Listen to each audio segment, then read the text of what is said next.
I picked up the Nintendo Switch 2 day one at the midnight launch, and I have really been enjoying my time with it, but there are a few reasons why it will not be replacing my Nintendo Switch OLED. And the first reason is because of the battery life. The Nintendo Switch 2 is an amazing, much more powerful take on the Nintendo Switch, a good follow-up to it. But right now, what it's really lacking in handheld mode, which is the mode that I pretty much play in, like 99.9% of the time, is a good lasting battery. Nintendo even had to put out a statement telling people some steps to go through to get the most out of the battery life for this console and to actually get it to, I guess, work better and last a bit longer. Now, I wouldn't say this has ruined my experience with the Nintendo Switch 2 because I already knew this information before the console even came out, and I was expecting it already, but numbers don't lie. According to the numbers, the battery life on the Nintendo Switch 2 lasts between 2 to 6.5 hours compared to the Nintendo Switch OLED battery, which lasts between 4 to 9 hours. That is a big difference to handheld gamers who play primarily in handheld mode like I do. If I'm actually gonna be out and about on the go with the handheld that I want to last me a long time, there's no debate about it. It's going to be the Nintendo Switch OLED that I am going to be bringing with me. Another reason why the Nintendo Switch 2 is not going to be replacing my Nintendo Switch OLED as my primary gaming console yet is because of something I already knew before I purchased the Nintendo Switch 2, and that is the console memory. Now, the Nintendo Switch 2 definitely comes with a lot more memory compared to the Nintendo Switch OLED.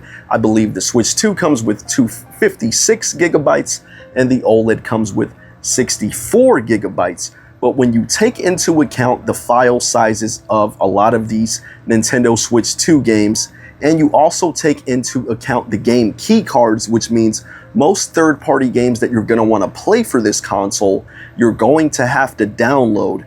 That 256 gigabytes isn't really as big as it sounds, and you're most likely going to have to purchase a micro express SD card, and those can be pretty expensive.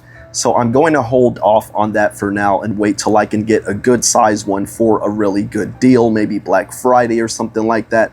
But that is just another reason why I'm going to play these two consoles alongside each other right now. I'll be playing all the Switch 2 exclusives and some of the upgraded games that I want to play on there, of course. But when it comes to Switch 1 games, I'm definitely still going to be playing a lot of those on my Nintendo Switch, because when I'm playing in handheld and the battery just kind of, goes out a little too quick on this thing, then I can just pick up my OLED and keep going from there. And the Nintendo Switch OLED is just a really great quality console that I just didn't think was worth trading or selling away for the Nintendo Switch 2. I definitely wanted to keep it in my collection. And the final reason why the Nintendo Switch 2 will not be replacing my Nintendo Switch OLED as my primary gaming console is because of the issue with backwards compatibility. Now, I'm definitely not trying to criticize the Switch 2's backwards compatibility, because it's already being reported that there are tons of Switch 1 games already that are running better on the Nintendo Switch 2 without even any upgrades, official upgrades, or anything done by the developers. The console itself is just making a lot of these games run at more smooth frame rates.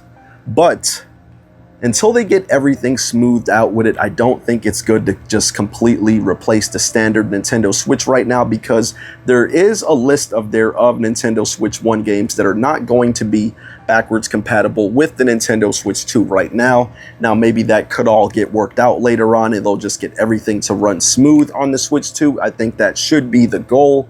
But as of right now, I definitely think that's another great reason to keep my Nintendo Switch OLED, or you might want to keep your standard Nintendo Switch Lite, whatever it is. I love the Nintendo Switch 2, and I will be talking about it more on the channel and giving it its own dedicated review.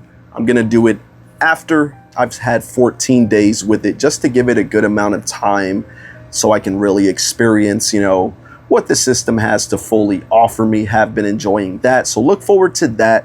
And if you're not already, make sure you subscribe to the channel, hit that notification bell. If you like the video, please show your support and drop a like on it.